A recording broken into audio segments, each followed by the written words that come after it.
Good morning. This is Maqbool Malik from New York. Thank you very much, Hafiz Anis, to arrange this video meeting today. And I welcome Mr. Mehran Kamrava from Qatar, I believe, and our colleague, Mr. Azam Khan, who is visiting United States from Pakistan, and he's probably on the East Coast today in Boston. Mr. Kamrava, we are a think tank engaged in the classical functions of a thinking organization that is engaged in studying various geopolitical, geostrategic, geoeconomic, and other developments at the global basis. But our main focus is on the subcontinent, in the region of Middle East, as well as the Central Asia. We are not only a study organization, we also recommend solutions to the major issues and major political, economic, and strategic problems over the world. My personal specialty is military and defense strategy. I also look at the diplomatic developments with my past experience in the field of diplomacy. I am a small business entrepreneur in the United States for last about 25 years. I am a defense contractor, and my specialty is also the military industrial complex all over the world. So I don't want to say too much about myself. I hope Maqbool Malik, as a part of the Strategic Council, is here today to hear you mostly regarding the situation in the region that I mentioned, and what are your future plans to your studies, and wherever we can collaborate with each other for creating some good solutions to problems. Over to you. Thank you. Thank you. So would you like me to start, sir? Yes, sir. Before you start, I just need to introduce Mr. Mehran. He is basically he is a well-known professor at Georgetown. He is associated with the Arab Institute of Research and Policy Studies, in which he is a director of Iranian Studies Unit. Welcome, sir, and go ahead, please. Thank you so much. It's a pleasure and an honor being here. Thank you very much for having me. I was fortunate enough to visit Pakistan 2 years ago, and I was in Lahore for 5 days. And I unfortunately didn't get an opportunity to travel to Islamabad. But those 5 days whetted my appetite enough for me to want to go back again and again. And I'm keen to go back to Islamabad and hopefully Peshawar and Karachi as soon as possible, as well as, of course, Lahore. So it's a pleasure spending this lovely Doha afternoon with you here, and an honor talking to you. I wanted to say a couple of things about the structure of foreign policy making in Iran, and then what some of the latest foreign policy assumptions and outlooks have been. Once we've talked about that, I will say a couple of things about Iran and the region, Iran and the GCC. And of course, one has to talk about Iran and the United States when we look at Iran's relations with the GCC. At least for Tehran, United States figures prominently insofar as the Persian Gulf region is concerned and the Gulf Cooperation Council countries are concerned.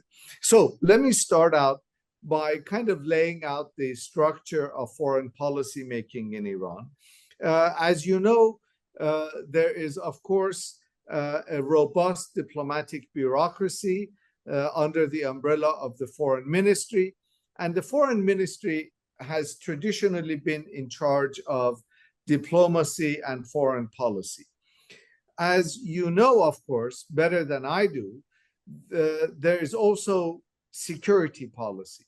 And in Iran, there's been a division of labor whereby security policy has become the domain of the Revolutionary Guards, more officially known as the Islamic Revolutionary Guards Corps, or the IRGC. So there's been a division of labor in terms of security policy being in the domain of the IRGC and foreign policy being the domain of the foreign ministry under the umbrella of the presidency. And security policy, of course, means the near abroad. It means Azerbaijan, Iraq, the Persian Gulf region, the states of the Arab states of the Persian Gulf, Afghanistan, and Pakistan. And of course, what we have seen is the IRGC has its own military forces. The IRGC Navy now has been expanding into the Indian Ocean, into the Sea of Oman, Indian Ocean, and the Red Sea as well. So the IRGC Navy has somewhat expanded beyond Iran's near abroad, and there are plans for further expansion, further afield of the Iranian Navy. So in order to coordinate both security policy and foreign policy, Iran has something called the Supreme National Security Council. And the Supreme National Security Council is a coordinating body that is made up of the heads of the three branches of government, all the different branches of government, senior commanders of the IRGC, representatives of the leader. There are two representatives of the leader, and some key ministries, the defense minister, the foreign minister, the interior minister, and then depending on the topic under discussion by the Supreme National Security Council, other ministers may be invited. And the Supreme National Security Council is in many ways the supreme foreign policy decision-making body. So the policies that come out usually theoretically have gone through the Security Council. And of course, that becomes very important. I say this because the composition of the Security Council changes, the ministers change, the bureaucratic dynamics inside the council changes. Although the commanders of the IRGC remain constant and the representatives of the leader don't change that frequently. But nevertheless, you can imagine that within the Supreme National Security Council, internal dynamics, decision-making dynamics can change. And so depending on the broader tenor or election policy of the government. Now, within that, what are some of the foreign policy priorities that we've seen in Iran since 2021, and particularly the election of the current president, Ebrahim Raisi? And what we have seen in relation to Iran are three main priorities, the foreign policy priorities. And of these three main priorities, two are brand new under President Raisi, and one has had consistency during previous administrations. First and foremost, is the Look East policy. Look East policy has been most pronounced in terms of Iran's deepening relations with Russia in the fields of military and security cooperation, but also in economic and diplomatic means, and of course with China, as well as to a lesser extent India, but certainly India, China, and Russia are important.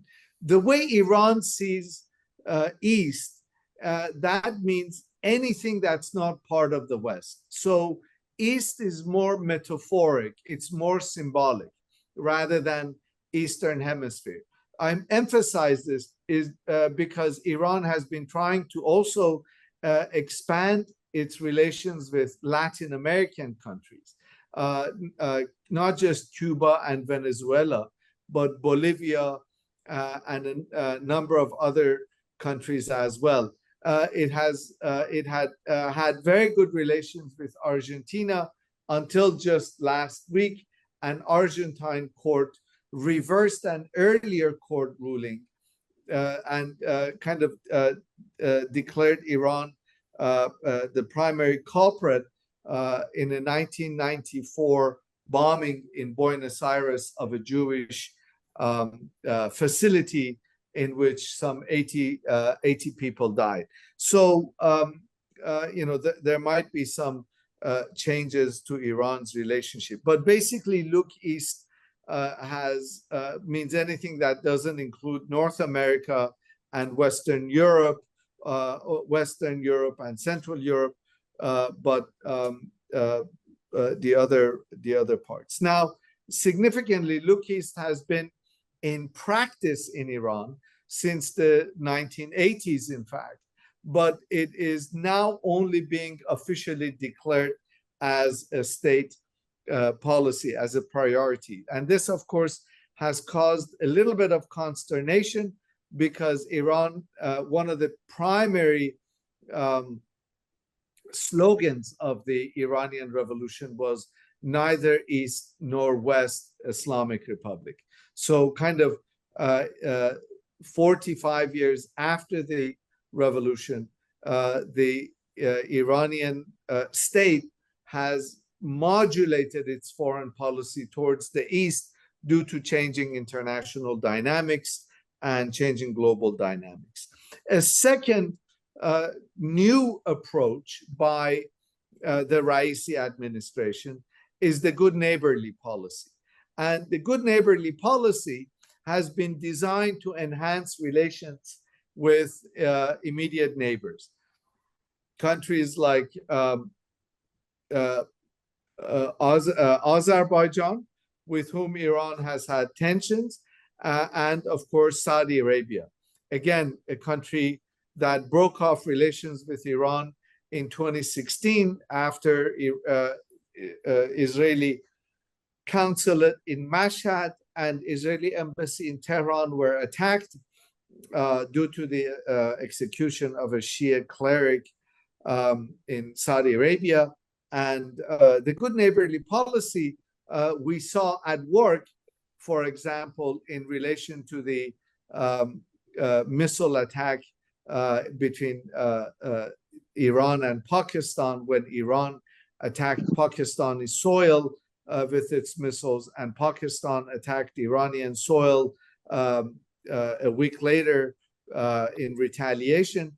But almost immediately, it was as if nothing had happened. Here are two countries attacking one another through missiles, but immediately the differences were patched and exchanges were, visits were exchanged at the highest level, and everything was back to normal. Again, good neighborly policy has been in practice for some time, but it's now only since 2021 when Raisi has been kind of using this good neighborly policy as the official doctrine of the Islamic Republic. I just completed an article on this topic, And one of the things I discovered over the course of the research is that by definition, by nature, good neighborly policy is impermanent because it relies on another party to accept your overtures, and so it doesn't always succeed, and that the underlying basis of the good neighborly policy are countries' strategic interests, and because those strategic interests shift over time, the policy doesn't always remain consistent. So we'll have to wait and see. But interestingly, Iran has improved relations with its Arab neighbors, particularly with the United Arab Emirates. It's improved relations with Saudi Arabia. It has even improved relations with Bahrain, where there have been deep tensions between Tehran and Manama, and the good neighbor policy appears to have succeeded. A third policy, which has again been in practice in Iran prior to the inauguration of the Raisi administration, but has been deepened and has been emphasized under Raisi, is the whole notion of strategic deterrence. And Iran has been quite keen to make sure that it is perceived as a country that is not on the receiving end of pressure, particularly when it comes to military and security issues. And the most stark demonstration of this attempt at establishing strategic deterrence was a couple of days ago when Iran attacked Israel, by all accounts, an attack that was meant to send a strategic signal rather than to achieve a military aim. It was really meant to just let the Israelis know that Iran not only has the capability to hit Israel, but also the willpower, and that Iran is willing to take on a nuclear power. And of course, that becomes important. So with this kind of three broad perspectives of look east, good neighborly, and strategic deterrence, let me now say a couple of things about Iran and the broader Middle East, but really focus more specifically on the Middle East. Now, Iran and Qatar, let me focus, more specifically on the GCC. Iran and Qatar have long had what appear like a close relationship. And the assumption always has been, or often has been, that Iran and Qatar are very, very close.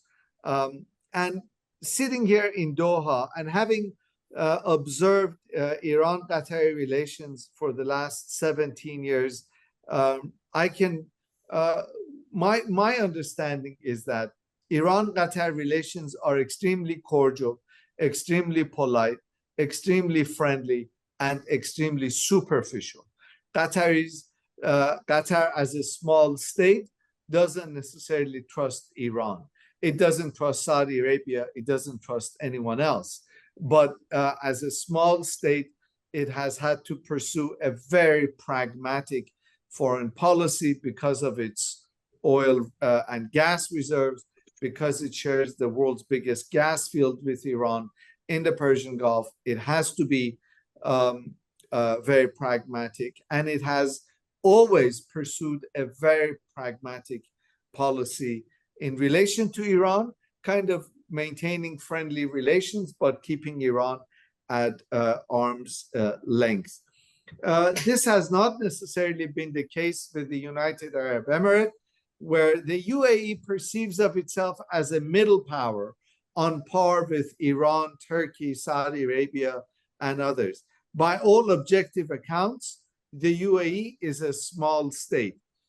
in terms of demography, in terms of geography, in terms of its other indicators, its economy, but it perceives its self-perception is that it is a middle power that can impact other regional dynamics in places as far away as Libya and elsewhere in North Africa and in the African continent, and the self-perception has resulted in UAE initially assuming that it didn't have any strategic gains. It wouldn't get any strategic gains by improving relations with Iran.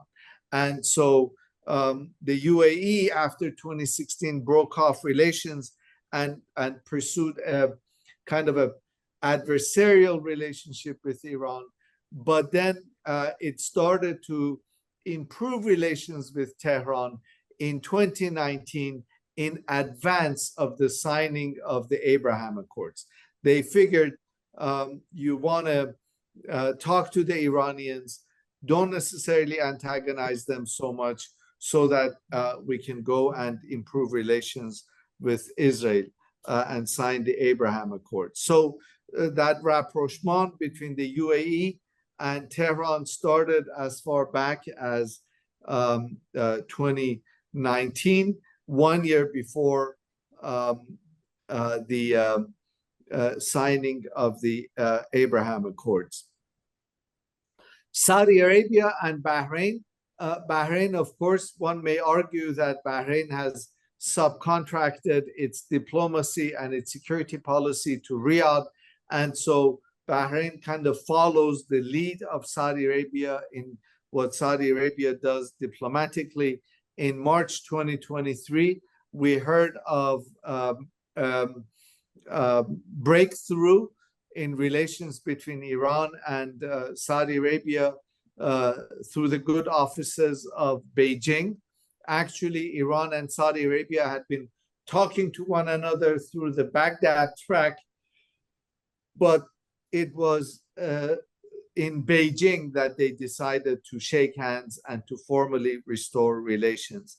And then, of course, relations with Bahrain ensued, or improvement of relations with Bahrain ensued, although the ambassadors haven't yet, to my knowledge at least, haven't been exchanged yet between Tehran and Manama. Relations with Saudi Arabia, again, remain cordial almost every week. Iranian Foreign Minister Amir Abdullahian talks to his Saudi counterpart. He has frequent telephone communication. Interestingly, the Raisi administration, which is extremely unpopular at home, has had a number of notable diplomatic successes, and it has maintained a very active diplomatic posture. And Iranians tend to be extremely proud of their warm relations with Saudi Arabia, and that remains to be the case. Interestingly, Iran has repeatedly indicated a desire to also improve relations with Egypt, and Egypt has also sent some positive signals, but we don't have exchange of ambassadors yet, and that, of course, I think is quite important. I think it's key to remember that Iran, like many other countries, compartmentalizes issues. So, for example, Azerbaijan has extremely robust relations with Israel, and those relations had been the cause of tensions between Iran and Azerbaijan for some time, but that has now been stopped. And so Iran and Azerbaijan have managed to come up with a workable modus vivendi. They have managed to come up with some sort of an understanding. The same thing applies between Iran and the UAE, which is a signatory to the so-called Abraham Accords, and of course, Iran and Saudi Arabia, which is has its own agendas and its own policies. And I think that is quite important. I want to say two final points before I stop. One is Iran and the United States.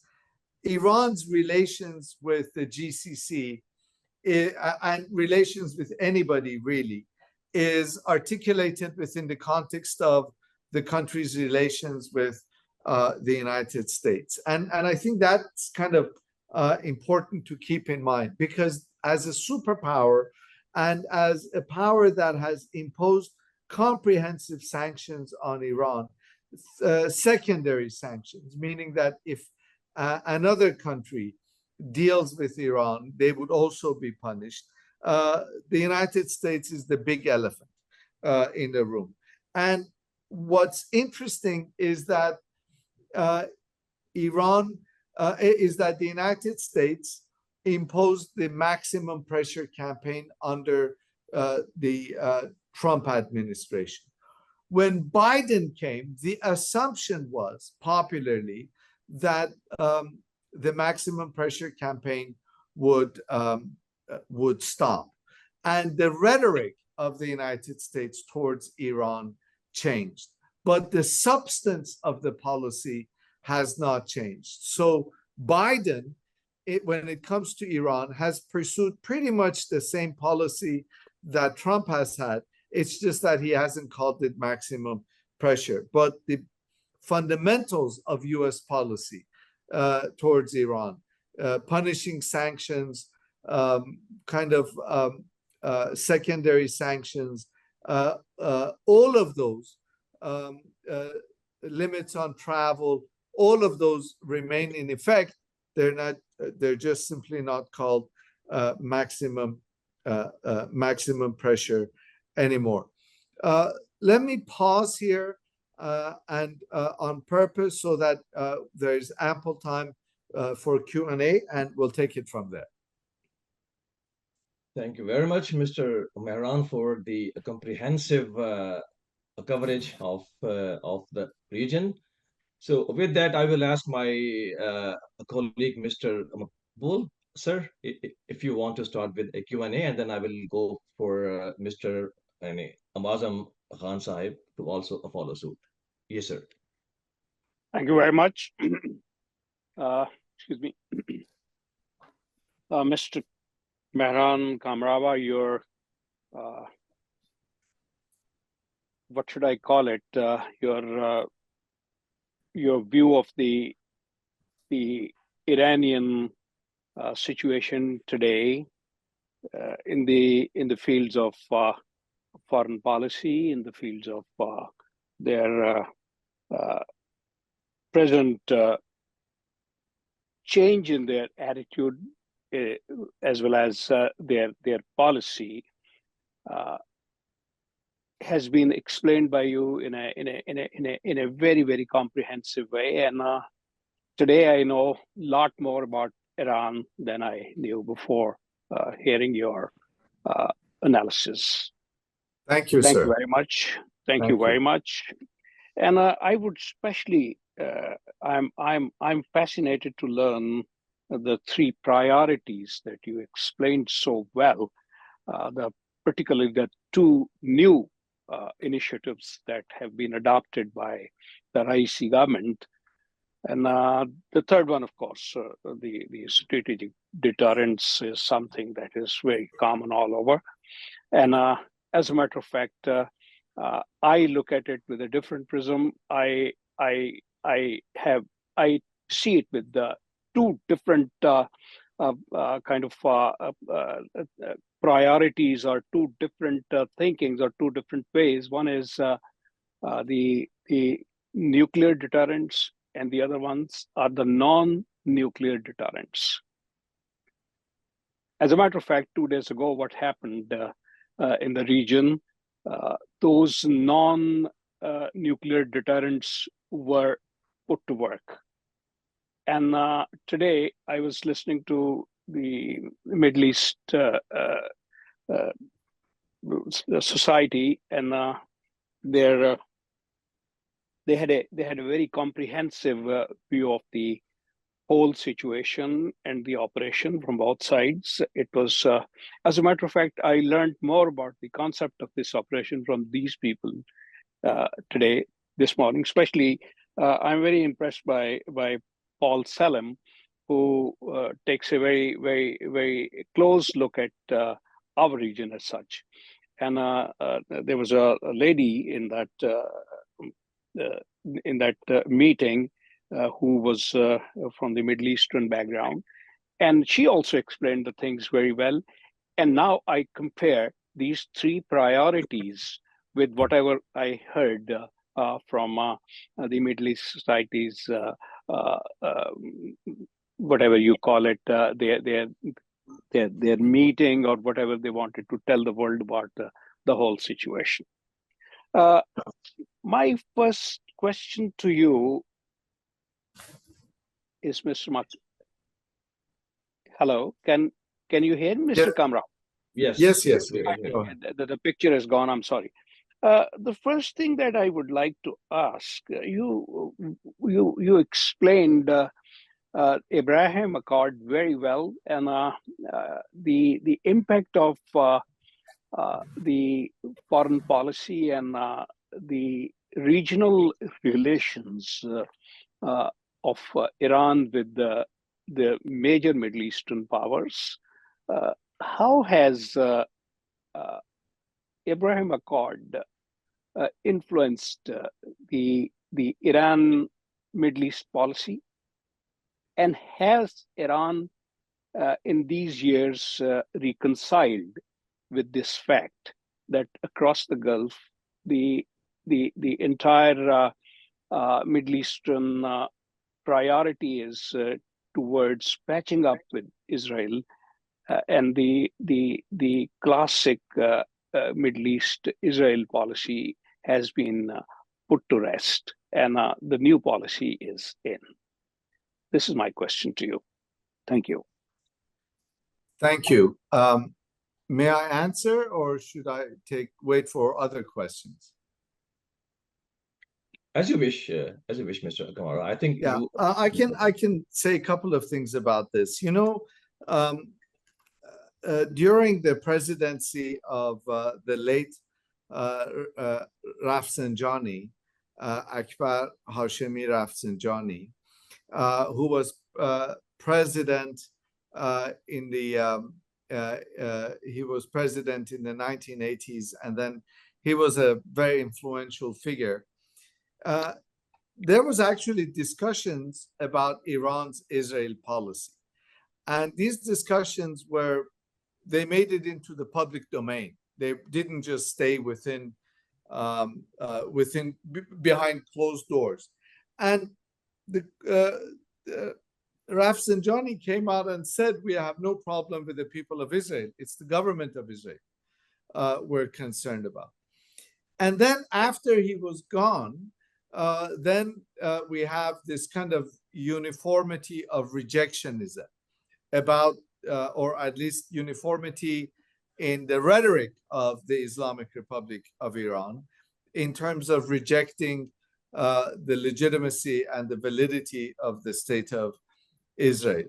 And the extent to which that rejection is realistic, the extent to which it's fit for domestic consumption is really unknown.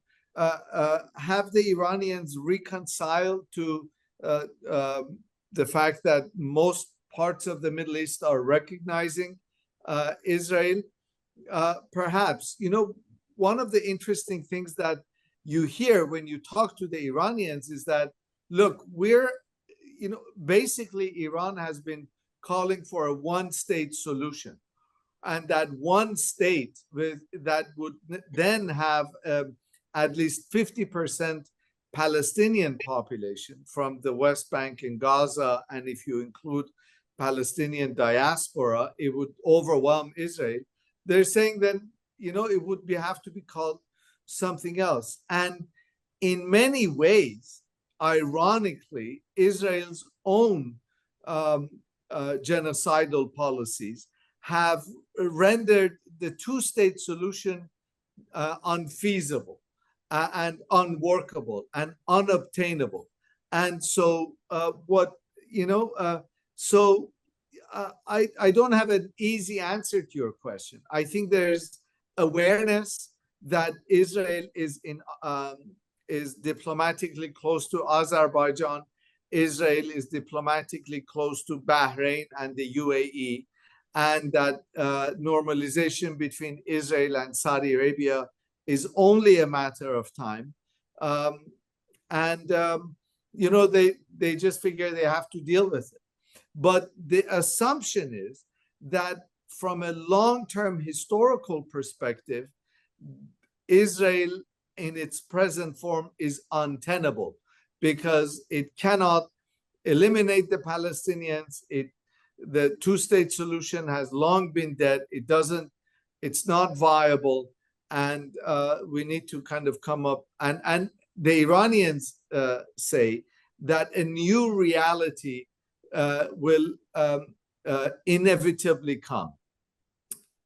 Now, whether or not they're true, excellent response. With my colleague's permission, I have a small supplementary question here. This question basically arose in my mind for this question, which I'm going to ask now.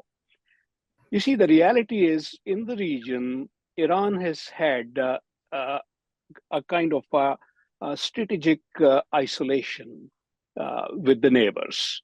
Do you think yesterday's attack, in the light of Abrahamian Accord, would change that isolation in the future with the significant military, I would say, powers around Iran, like with Pakistan, with Saudi Arabia, with the UAE and Egypt? Thank you. I apologize. Let me short phrase the question. Do you think the strategic isolation that Iran has suffered in the past shall have an effect after yesterday's successful engagement of Israel by Iran, and would it have an effect on Abrahamian Accord? I would like to have your personal view on that, sir. Yeah, thank you. I actually, we're hearing statements coming out of Israel that it wants to put together an Arab NATO and it wants to spearhead a regional military coalition against Iran. And so I don't think this is going to happen, because I think particularly UAE and Saudi Arabia have discovered that if Iran is pressed, it has a tendency to lash out. And so the UAE and Saudi Arabia have decided to engage Iran diplomatically rather than to risk Iranian wrath, because, for example, the attack on Aramco facility in 2019 kind of was when Iran really expressed its displeasure with the Saudis. And and particularly in light of the strategic message that Iran sent to Israel with its missile attack, I think after that, I don't think we're going to see kind of an Arab NATO by Israel. Will it have an impact on the Abraham Accords? I think not. I think certainly Kuwait and Qatar will continue to have behind-the-scene relations. Particularly Qatar will continue to have behind-the-scene relations with Israel. And I think once the dust of the genocide in Gaza is settled, and once there's some distance between now and what is likely to happen, I don't think the I think the Saudis will also normalize relations with Israel. I think that ship has already sailed, unfortunately. Thank you. Go ahead. Sir, first of all, my apologies. There was technical glitch. I just landed over here in Boston last night. I'm extremely sorry for that, but it was very insightful, thought-provoking, and impressive talk. It was wonderful to hear you, listen from you, and I You're stand very kind, sir. Thank you. much better educated, sir. Extremely grateful. So I'll just be quick with my questions. My first question is, should there be a war between Israel and Iran and there are no land borders? So to what extent do you think this aerial power or air power will come into play? And what is the capacity, since Iran doesn't have an effective air force, as I understand? So what would be the nature of war? This is one. My second question is, as you referred in your talk also, very illuminating, that IRGC Navy has expanded over the years. Now, does it have the capacity to block Persian Gulf in the event of a war, where almost 17 to 18 million barrels of oil passes per day? And, that's a very, very sensitive point for the West and all that.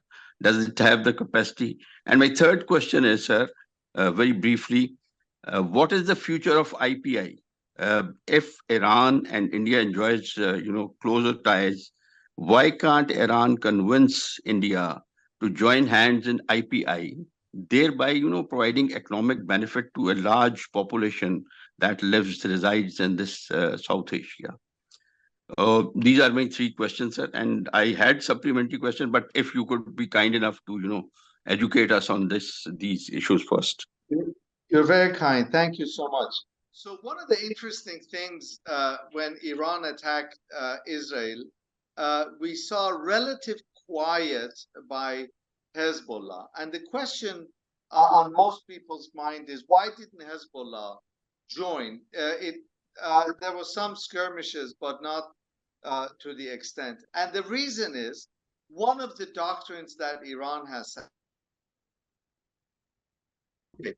So the assumption is, if there is a war between Iran and Iran and Israel, that's when Hezbollah will become involved, and that's when Iranian proxies in Syria and elsewhere in Iraq, and most likely the Houthis will be involved. So it will not necessarily be a land war, as you mentioned. It'll be, as far as Iran is concerned, an aerial kind of war of missiles that Iran will send.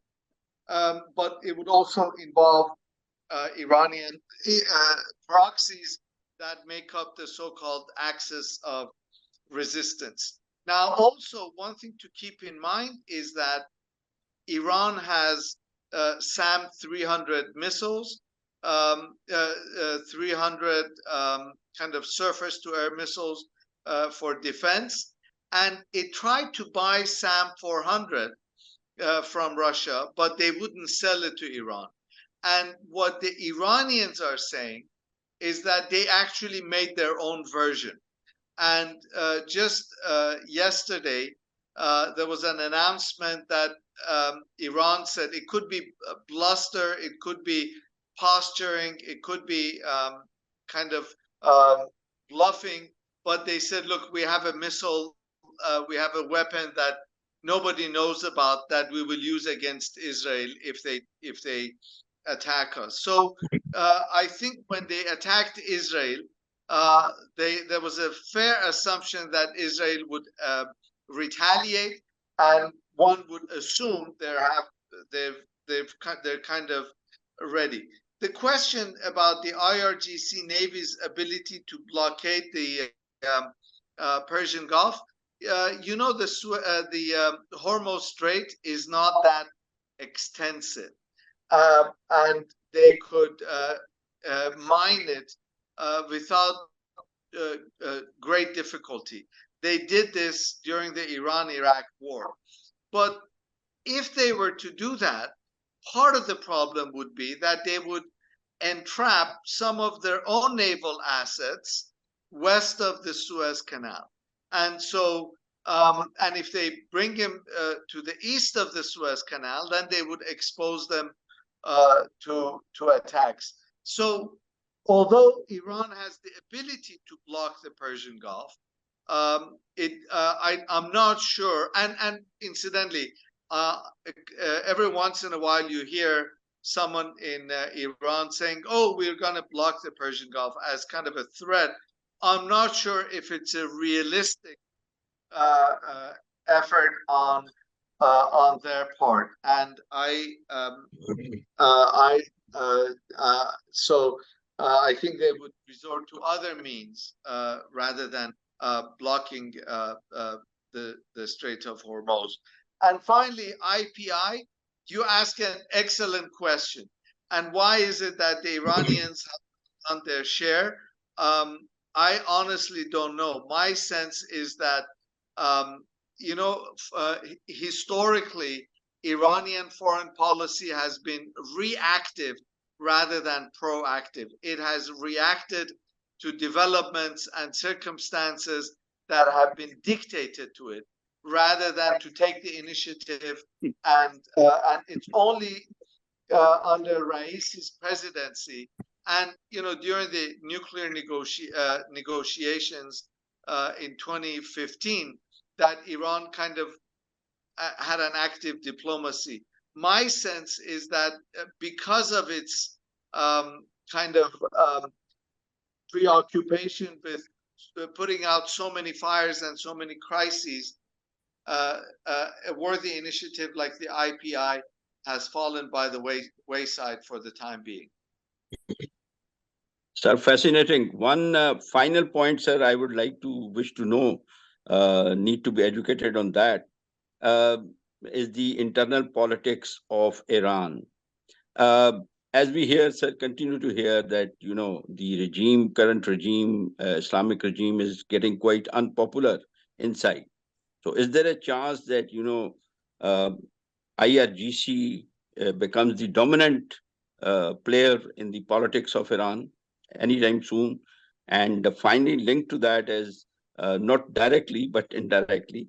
Do you see, you said in your worthy talk, you mentioned that two-state solution is not going to be viable. So why do you say that, sir? Because that's the agreed point before the international community. Could you like to enlighten us on that, sir? Yeah, thank you. You're absolutely right that the Islamic Republic has lost its legitimacy and much of its popularity. I think that's quite accurate. And then the other part of your question was, would the IRGC become more dominant? Now, if you look at current Iranian politics, the IRGC is extremely dominant. It's dominant in terms of security and even foreign policy. It's dominant in the Iranian economy. It's by far the biggest contractor because of sanctions. It oversees an economic empire. And many IRGC commanders who retire, either they go and end up in the Iranian parliament, the Majlis, or they go and become businessmen and start to deal with getting state contracts. So the IRGC is already dominant, and I think it would be a little difficult for the IRGC to become even more dominant compared to what it is now. Whether or not, and I don't think they would be ruling Iran directly. They would much rather be the power behind the throne rather than occupying the seat of power. And then finally, when it comes to the two-state solution, you're absolutely right that the two-state solution continues to be held by the international community. In 2016, I published a book with the title "The Impossibility of Palestine." And in the book, I said, I sincerely hope that my conclusions are proven wrong. But if you go to Palestine and Israel, if you actually go there, you will see that Palestine has become a Swiss cheese state. It's got all these holes in it with Israel. The strategic placement of Israeli settlements, the strategic placement of Israeli places, Israeli military encampments, military stations. All of these make make a Palestinian state geographically untenable.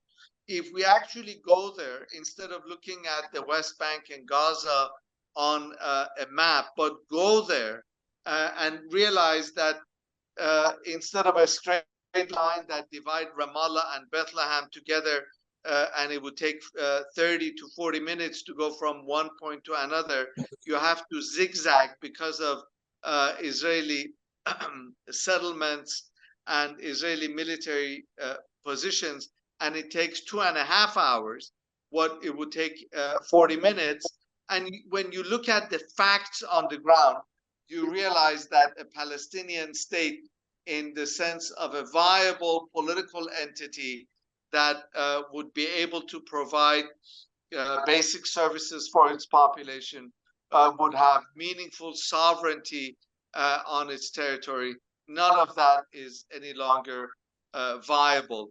And as the so-called international community keeps talking about the two-state solution, Palestine keeps getting dismembered by expansion of Israeli demography and Israeli settlements on Palestinian areas, and becomes even less and less of a viable political entity, quite unfortunately and tragically.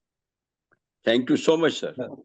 Thank you very Thank much, you. Mr. Azam Khan and Mr. Mehran. Sir, Makbul Sahab, I would ask my question at last. So if you want to have any Anish other, bhai, there are questions on your chat also. yeah, I Guess. understand. Yeah, I saw that. Makbul Sahab, do you want to go through that, or do you want me to ask, or Please go ahead and ask the questions. I have one uh, more question. Rather, it has a couple of questions in that. I would take my turn after you if I have time. Please go and ahead. Mr. Kamra, if you can see, we have a couple of questions also in the chat that we will address basically at the last. So my question is about the regional connections. First of all, do you know that there are few quite a bit corridors ongoing in the region? Number one, we have a CPEC, that is China Pakistan Economic Corridor. It's ongoing, and the proximity of this corridor is next to the Iranian port of Chabahar as well. This is one very important corridor is in the region. One, and on the other hand, we also see that there is uh, we also see that there is sir, can you hear me? Yeah, I hear you. Yes, yes. Okay. Go right ahead. And the other thing that historically there is a historic corridor exist between Iran, Pakistan, and Turkey. This is called RCD. This is called the Regional Cooperation for Development. And this is a silent for many decades, as per as my study is concerned.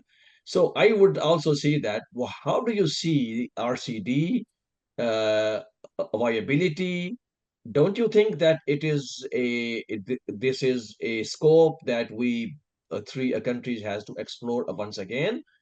And lastly, there is in Azerbaijan organization of Turkic states and a Turkey corridor that is called a middle corridor exists already. That basically around next to in the Caucasus region. So these are the three main corridors that basically ongoing: CPEC, RCD, and the middle corridor. And I will also see your view on how India, Middle East, Europe corridor, IMEC, is it still feasible, or do you think it is not viable as per your expert view, sir? I think in the interest of time, I'll answer. I'll talk about all the corridors. I do think the first three corridors, RCD, CPAC, and the so-called middle corridor, are extremely viable, and the Iranians are very keen on these. The problem, of course, as you know better, is the kind of lack of political will by the different actors to finally get these things going. There's a keen awareness in Iran concerning the economic necessity of these corridors. But at the same time, the problem is also with, for example, Turkey and its observation of the sanctions. Not just the problem, but of course, for them, these American sanctions or European EU sanctions have direct commercial consequences. And so I completely agree that they're extremely strategically important. There is keen awareness. I know from my discussions with colleagues in Tehran and with people in the foreign ministry that there is keen awareness of the strategic importance. But unfortunately, the devil is in the details. Is the India corridor still viable? You know that with the attacks in the Red Sea, goods are going to Jebel Ali port in Dubai, and then they're being shipped through UAE, Saudi Arabia, Jordan, and onto Israel. And so in many ways, that corridor has been de facto activated because of what's happening in the Red Sea. Is it viable in the long term? I honestly don't think so. My sense is that it's not. But I think we have to wait and see. Sometimes necessity is the mother of invention. And if the Red Sea becomes off limits, or if it becomes too precarious for Israeli or European shipping, then I'm sure they'll find alternative routes. And of course, India is keen to play a key role in that. You know that in India, they often talk about the IIW, United Arab Emirates, United States, Israel, and India. And so this kind of talk of a alliance between India, Israel, UAE, and the United States is something that they actively promote and seek to consolidate. Excellent. Thank you very much, sir. Sir Makbul, yeah, please go ahead for your question, sir. Thank you very much. Very, very wisdom-filled answer by Mr. Kamrava on your question, especially, and I was very keen to hear his answer on that, because I'm also a student of corridors, particularly You're very kind.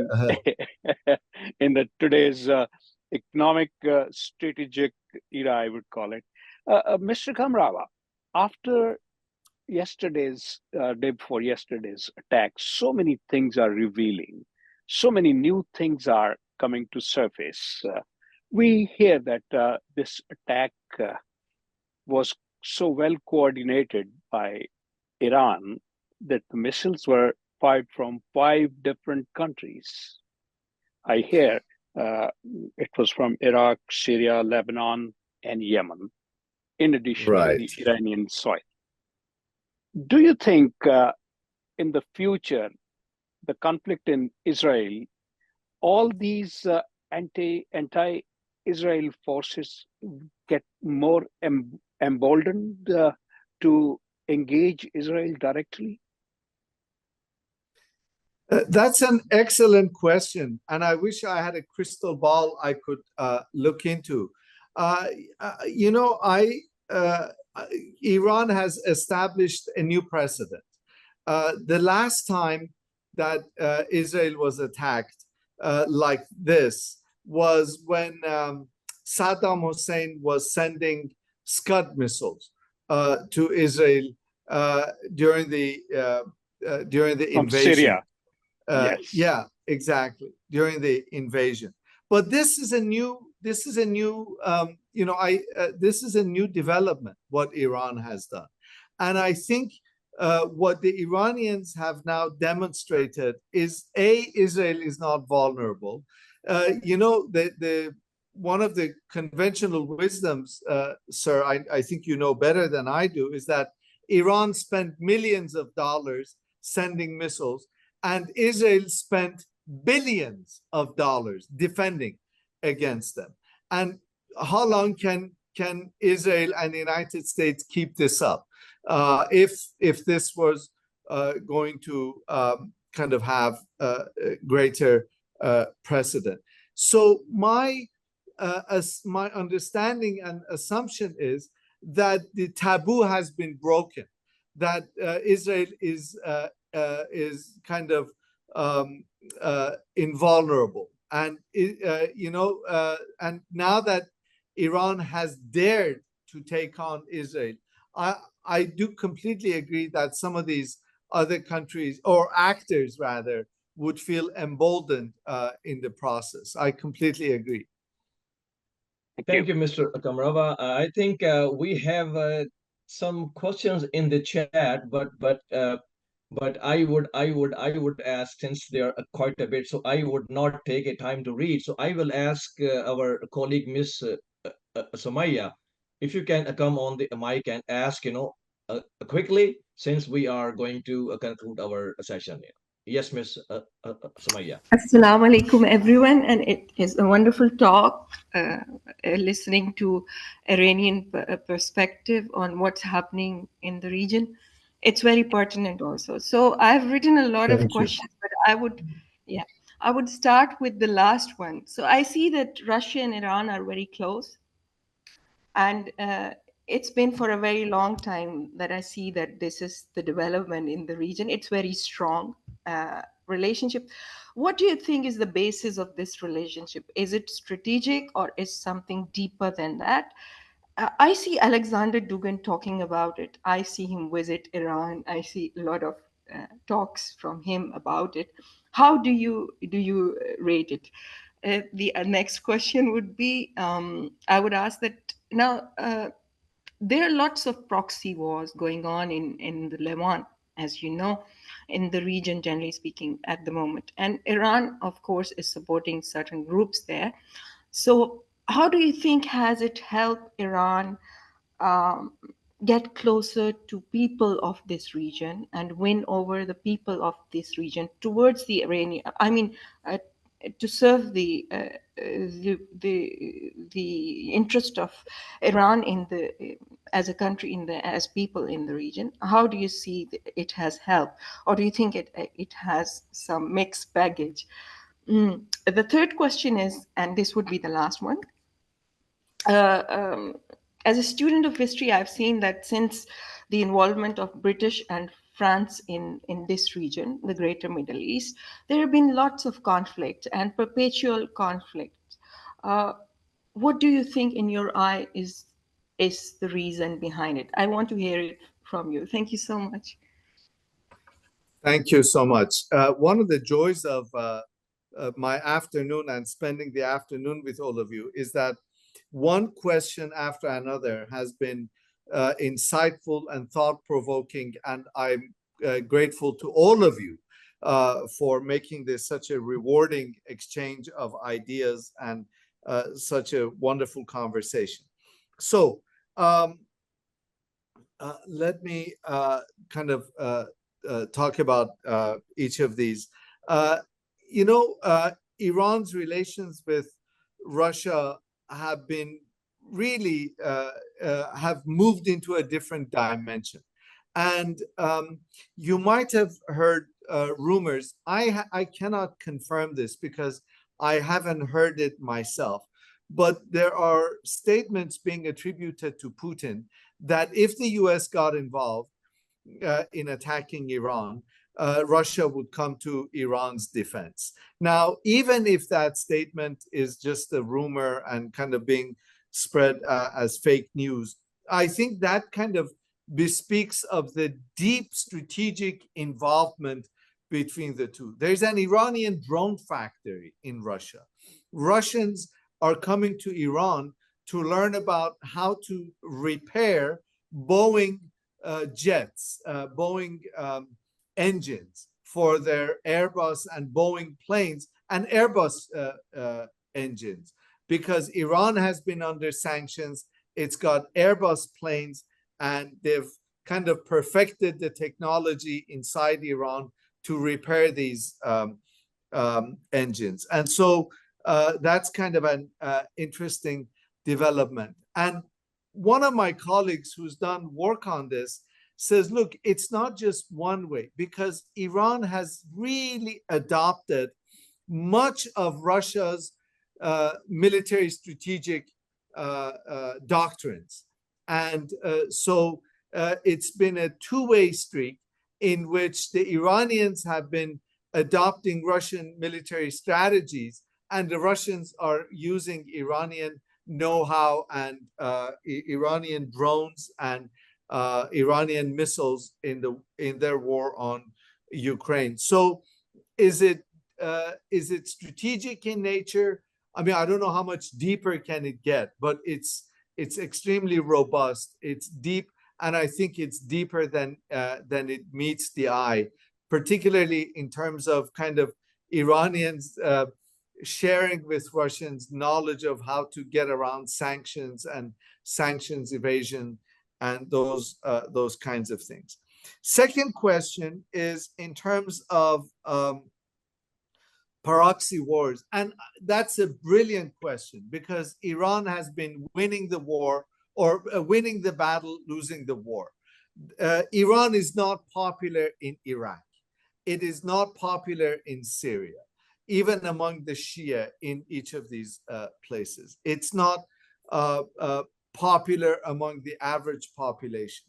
And up until 2010, interestingly, up until the Arab Spring, Iran would score high in annual Arab public opinion polls for its rejection of Israel, for its kind of anti-Americanism. It played well in the Arab street.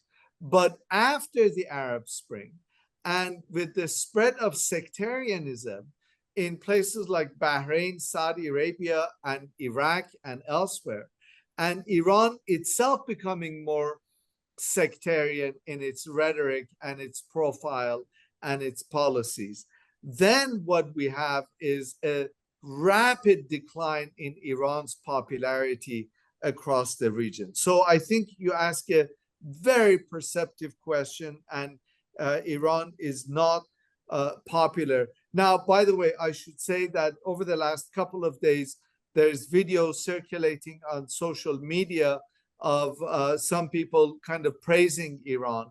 But you know that in the UAE, if you wear the Palestinian kafia, you can be arrested. So in many parts of the Arab world, even symbolic expressions of solidarity in the UAE, in Saudi Arabia with Palestine can be risky, and so of course a lot of people don't do it. And finally, the million-dollar question: why is our region so racked with conflict and war, and one tragedy after another?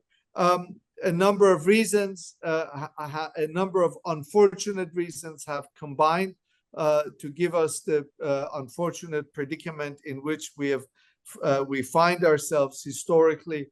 One, of course, is European intrusion and the legacy of colonialism linked with that. And a byproduct of that is the fact that we have a number of young nations, or young countries, I should say, old nations, but young countries in the midst of nationalist fervor, where every inch of territory is considered sacred, and people are willing to shed blood for the cause of national defense. And so the strength of nationalism, the depth of nationalism becomes an important factor. And of course, lack of robust political institutions that in turn open up space for populist demagogues, for people who can kind of promise liberation and become prophets who are promising a better tomorrow. And that, of course, manipulation of the people and playing with people's sentiments, mobilizing people, is for domestic political purposes is an unfortunate factor. Let me just share with you an anecdote. One of the slogans during the Iran-Iraq war was that the key to liberating Jerusalem, or the road to liberating Jerusalem, goes through Baghdad. And so first we need to liberate Baghdad in order to be able to liberate Jerusalem. And the Iran-Iraq war, which was the longest war of the 20th century, was needlessly prolonged so that Khomeini and Khomeinyists could consolidate their hold on power domestically. So kind of international adventures in order to serve domestic political purposes is one of the primary culprits as well.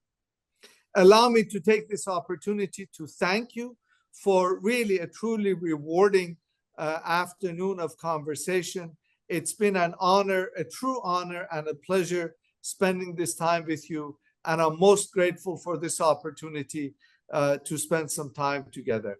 I am even more determined than I was an hour ago to have my next visit to Pakistan in the very near future, inshallah. Thank you very much, Mr. Mehran. Are you accompanying President Raisi to Pakistan? Unfortunately not. No. As much as I'd like. I think you need to be part of that team, I would say. I appreciate it. Thank you so much. I think he is coming on up next week, I believe, to Islamabad, I believe. Yes. Thank you very much, Mr. Mehran. It was an honor to be here, to see you on board here with the council. And I am sure that this is just a start. We will have, inshallah, more sessions on that, and we will inshallah encourage you to be basically in that session as well. So with that, Mr. Makbul, sir, do you have any final word? And Mr. Azam Khan Sahab, do you have any final words? Then we can go ahead and conclude this session. I would have a couple of lines. Mr. Mehran Kamrava, it was a great pleasure to know you, great pleasure to hear you. Your perception on the historical perception of the whole region is remarkable, and it was definitely mutually rewarding for all of us to be in this session today. Thank you very much. Thank you so much. I'm deeply honored, and I look forward to opportunities for further engagement in the future. My sincere thanks to all of you. Okay. Mr. Azam Khan, do you have any last word? Sir, extremely grateful. It was very thought-provoking, as I said earlier also, and very insightful, particularly the foreign policy aspects of Iran. And at least I stand far better educated on this issue. And we look forward to have further interaction with you, sir. It would be our privilege and honor. Thank you very much. Thank you very much. Same for me. Thank you very much, Mr. Mehran. Then with that, we are just going to conclude it. and we will be in touch Thank you. with you for any next Inshallah. for that. And please convey my warm regards to my dear friend Commodore Irfan Taj, please.